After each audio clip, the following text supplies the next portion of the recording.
Hello friends, इस video में हम बात करेंगे एक इंटरेस्टिंग कंपनी के बारे में जिसका नाम है इंटीग्रेटेड इंडस्ट्रीज। सो पहले बिजनेस मॉडल समझते हैं क्या करती है ये कंपनी। सो ये कंपनी सिंपली बिस्किट्स बनाती है for now.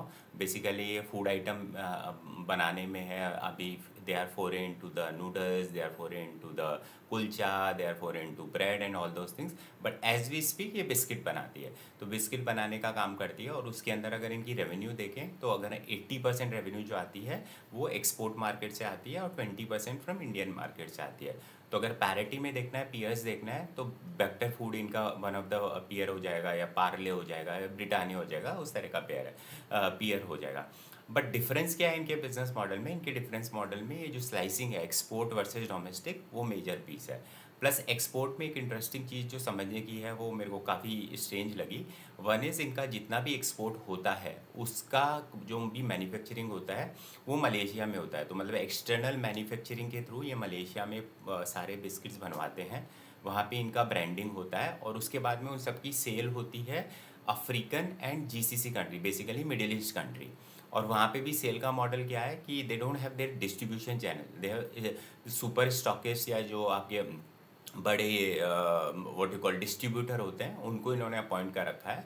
There are around 15 distributor जो कि इनके लिए काम करते हैं इन द दुबई रीजन और जीसीसी रीजन, जो कि अफ्रीका का भी सर्विसिंग करते हैं, मिडिल ईस्ट का भी सर्विसिंग करते हैं, और वहाँ से they have the full responsibility.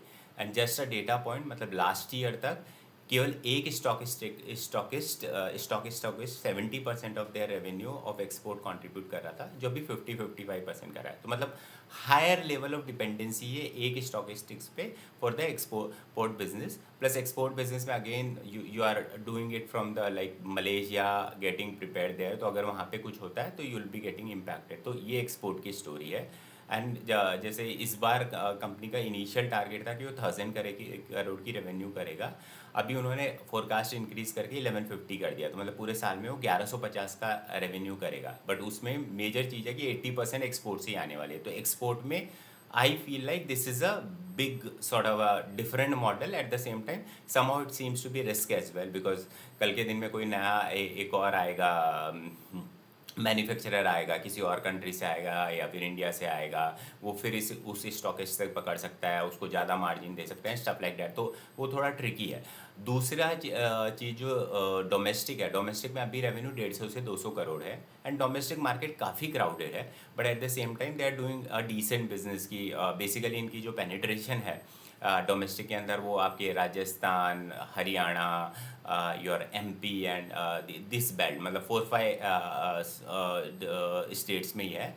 और वो what they are trying to do is they are trying to increase their distribution specifically in the western part of the India. East they don't have big plan, but western part में they are trying to increase their business. अब उसके पीछे उसको कैसे बढ़ाएंगे, उसके लिए they are trying to do two things. One is ये एक नई फैक्ट्री ला रहे हैं खुद की यूपी के अंदर, सिकंदराबाद के अंदर। बट उसमें there is a decent time, मतलब we are sitting at Q4 of FY26। जैसे कि वो जो फुल ब्लोन कैपेसिटी आएगी वो FY29 में आएगी, ठीक है। अब कंपनी बोलती है कि मैं 35% CAGR से ग्रो करूँगा। बेसिकली 1150 का जो इस बार का रेवेन्यू है मैं उसको 2900 ले जाऊँगा बाय FY29। तो भैया कैपेसिटी नहीं है तो कैसे लोगे? तो they are playing the same thing, they are saying हम एक्सटर्नल मैन्युफैक्चरिंग से किसी और से बिस्किट बनवाएंगे, ब्रांडिंग करेंगे और बेचेंगे। From that perspective they say that that's how we are trying to increase our revenue and business and everything.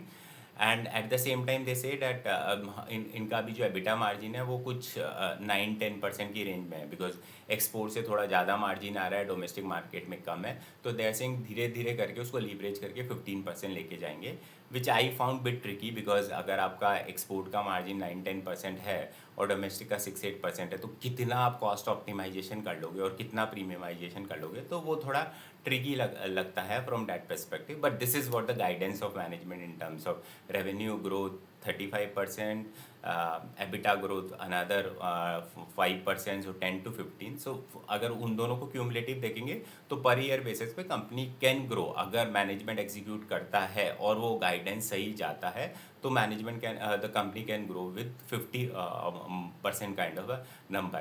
Plus they are coming into new things, something like I said kulcha and all those stuff and everything. तो अगर that also plays well, then definitely company can grow faster.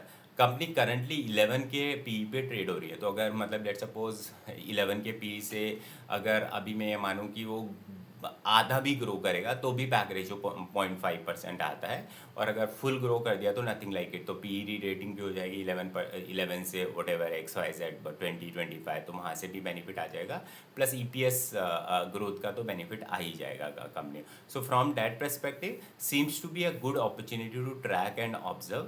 दो तीन चीज़ें जो मुझे strange लगी वो one is जो मैनेजमेंट है, मैनेजमेंट के जो प्रमोटर्स हैं उसके बारे में पूछा गया, तो बोले they are seasoned promoter, they are into steel, they are coming into telecom now, FMCG भी है, तो नॉट श्योर कितना ज़्यादा उनका इन्वॉल्वमेंट और कितना वैल्यूडेशन रहेगा बिजनेस में. At the same time second thing which we need to notice is कि ये जो नई फैक्ट्री आने वाली है जो FY29 से चालू होगी, उसमें 400 करोड़ रुपए का इन्वेस्टमेंट होने वाला है, और वो 400 करोड़ का investment they are planning to do through internal accrual और थ्रू द इक्विटी इन्फ्यूजन, जिसमें प्रमोटर भी पार्ट लेगा, तो वहाँ पे हो सकता है थोड़ा डाइल्यूशन हो, ईपीएस डाइल्यूशन का. So that's where it. But long story short, company is at least for this year the revenue has grown by 46%. Q3 के अंदर revenue has grown by 46%, EBITDA has grown by 94% and PAT is grown by 95%. So from that perspective अब 12 PE company growing by 46% currently and giving the same level of sort of revenue projection or the growth aspiration for next 2-3 years seems to be a good thing to track and understand. Overall, the execution remains the key over here. Otherwise, everything seems to be okay. No buy and sell recommendation. Thank you.